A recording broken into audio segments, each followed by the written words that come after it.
Peace is a lie. There is only passion. Through passion, I gain strength. Through strength, I gain power. Through power, I gain victory. Through victory, my chains are broken. The Force shall free me. This is the code of the Sith, words that have for thousands of years guided thousands upon thousands of Sith, both lords and underlings alike. But words do not manifest out of thin air, nor does an order with such a vile and storied legacy as that of the Sith. Approximately 7,000 years before the first Death Star collapsed over the jungle moon of Yavin 4, the Jedi Order experienced a division, the Second Great Schism, the first significant disagreement between members of the Order since Zendor and his lover Arden Lyn broke from the Jedi and founded the Legions of Leto some 17,000 years prior. Entertaining the life-altering powers of the dark side, a group of Jedi began to experiment with creating monstrous beasts by manipulating the biological structure of various creatures. Fearing the grotesque power their colleagues were unlocking, the rest of the Jedi shunned the newfound knowledge these budding dark side adepts had stumbled upon, and refusing to let go of these new powers, these newly minted Dark Jedi chose to break from the Order and declare war upon their former comrades. And it was this schism that would spiral into a deadly conflict that would come to be known in later years as the 100-Year Darkness. Unleashing the power of the dark side upon the Jedi, this new splinter group would wage war against them using all manner of dark powers, techniques, and horrific beasts for 100 years, with dreaded beasts like the life force-draining Leviathan shambling across battlefields to massacre score after score of Jedi and innocents alike. We know not whether he led them from the onset of the 100-Year Darkness, or if he inherited the mantle, but it was Ajunta Pall who held command over the Dark Jedi at the final battle of their campaign at Korbos in the year 6900 BBY. And in that place in that year, the long war waged by these Darksiders finally ended in defeat, with the Jedi afterwards ordering the Dark Jedi into exile. So Pall gathered his forces and made for the far reaches of the galaxy, eventually landing in the Stygian Caldera, the nebula that surrounded the worlds of the ancient Sith Empire, an area of the galaxy largely unexplored and untouched by outsiders, save by the treacherous Rakata and their infinite empire, and the empire of the pirate lord Zim the Despot. The Sith Empire had thus stood relatively untouched for millennia, developing a society with a rigid caste system that was fueled by war, intrigue, and power. And as fate, or the Force would have it, it would be the Sith homeworld of Korriban that Ajunta Pall and his Dark Jedi exiles would soon call home. After landing on Korriban, the exiles wandered the planet until they discovered the Sith, who were naturally distrustful of these newly arrived outsiders. It took weeks for the exiles to understand the power structure of their culture, to undermine it, and to annihilate their king, plots and schemes that ended in the total domination of the Sith by the exiles following Ajunta Pall's execution of their king, Hakagram Graush, by beheading him with his own sword. And now, with power once again in hand, they were exiles no more, becoming thereafter Lords of the Sith. Of those that came to Korriban, there were 12, but of their number, only the names of 5 have survived to the current day. Ajunta Pall, first Dark Lord of the Sith; Zozan, Marchioness of the Black Legions; Sorza Sin, Master of Sith Alchemy and author of the Code of the Sith; Baron Remulus Strapa, Admiral of the Exiles Fleet; and Karnes Moor, wielder of the dreaded Moor Talisman, the source of the terrifying Rock Ghoul Plague. Taking for themselves the secrets of Sith magic and augmenting their own prowess on the dark side of the Force, the Sith Lords would secure their hold over the former Sith Empire and expand its reach to encompass all planets in the Stygian Caldera, perhaps using the power of the Starforge to do so, with Ajunta Pall taking a fortress on Zeost as his seat of power. But the evil of the Sith civilization was not replaced, it was reinforced. And for the Sith and the people who now ruled over them, one's power meant little in the face of those who covet it, as all true Sith covet power, as they once coveted lordship over the Jedi as Dark Jedi. And so these new Sith Lords dealt in what would become staples of their order: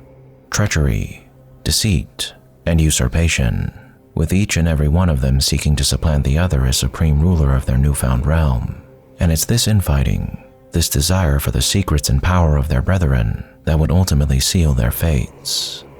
Ajunta Pall, who, after his demise, lie waiting in eternal unrest in his tomb on Korriban, recounted to Revan that their infighting eventually led to a cataclysmic battle wherein their fortress rained down on top of them, with Paul himself afterwards being granted a tomb befitting his status as Lord of all Sith. But Paul, who was once so passionate about the power he pursued, was filled with nothing but shame and regret after thousands of years spent ruminating on his life in that dark place his spirit was doomed to inhabit, concerned for the fate of the Sith after his demise, but ultimately mourning the life he wasted and the lives of so many others that were wasted in turn. Others of his kind were not so remorseful. Zozan, who mastered the art of Sith healing, created a holocron and imbued her spirit within it, interring it within her own temple so the Sith that came after her might learn from her and expand their mastery of the dark side, which led to her becoming the first and greatest teacher of Asharat Het, the man who would become the leader of the One Sith, Darth Krayt, some 7,000 years after Zozan's demise. Sorza Sin, whose fate remains unknown, wrote extensively on the history of her people in that era, while noting down her own vast stores of knowledge on Sith alchemy that would later be compiled in Darth Sidious's Book of the Sith, knowledge that allowed dozens of Sith who came after her to use and expand her dark work in creating horrific beasts and magical artifacts that destroyed the lives of those they were unleashed upon and those that wielded them, including the likes of her contemporaries Remulus Drepa and Karnas Mur, whose amulets were of Sin's design. Remulus Drepa, who created his signature magical oubliettes that were designed to trap a person's body and soul in eternal torment as they experienced a living death within, did not desire to hide from the Jedi and the Republic as his brethren did. And so after a time he stole Leviathan spawn from Sorza Sin to be used in conjunction with the amulet she forged for him, and set out with a force to bring battle to the Republic once again. But he encountered a Jedi scouting party looking for the exiles, and after a spectacular battle above the planet Kesh, he and these Jedi crash-landed there and resumed their battle, with Drepa eventually being imprisoned within his own oubliette after the Sith grew horrified by his actions and joined the Jedi in sealing him. For nearly 4,000 years, Baron Drepa slept within his would-be tomb until he was freed by a slave of the lost tribe of the Sith named Spinner. Filled with signature Sith selfishness, rage, hate, and desire for domination, Remulus, a man who felt caring for others was akin to slavery, would endeavor to reform his army by recruiting the wayward of Kesh so he could resume his planned conquest of the Jedi and their Republic, unleashing his Leviathans in the process and bringing great destruction to the people of Kesh. Though in the end, he was ultimately thwarted by those he wished to subdue once again, earning a fiery death for himself in the heart of a volcano. Last who made a name for himself, but certainly not least, was Karnas Mur, a man who managed to survive through possession of the Jedi Celeste Morn up until the reign of Darth Krayt, and one who, for thousands of years, bent all his efforts towards ruling the galaxy via his dreaded rock ghouls and the terror they brought to anyone infected with the plague that manifested them. But he too was ended by a line of Sith that, in part, was created due to his part in forming the Sith Order. But his tale is long and storied, and must be told elsewhere.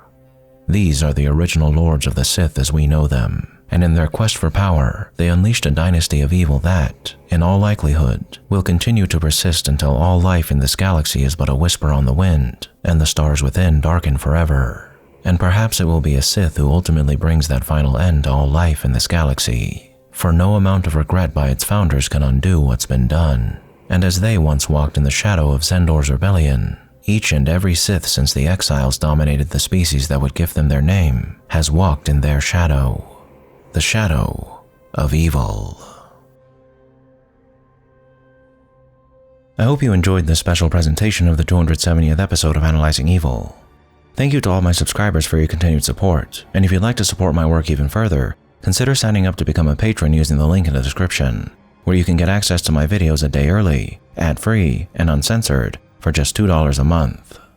A most vile thank you to those whose names you've been seeing scrolling across your screen, and even more so to our Dark Lord patrons, Elijah Kyvier, Mr. Awesome, Louis Doxtater, Just Keeping It Real, Lachlan, Atris Rain, Seltsopa, Him Downstairs, Off Mega, Beep Boop, Lorenzo Antonino, and Eli Livingston. As always, thanks for watching, and I'll be seeing you soon.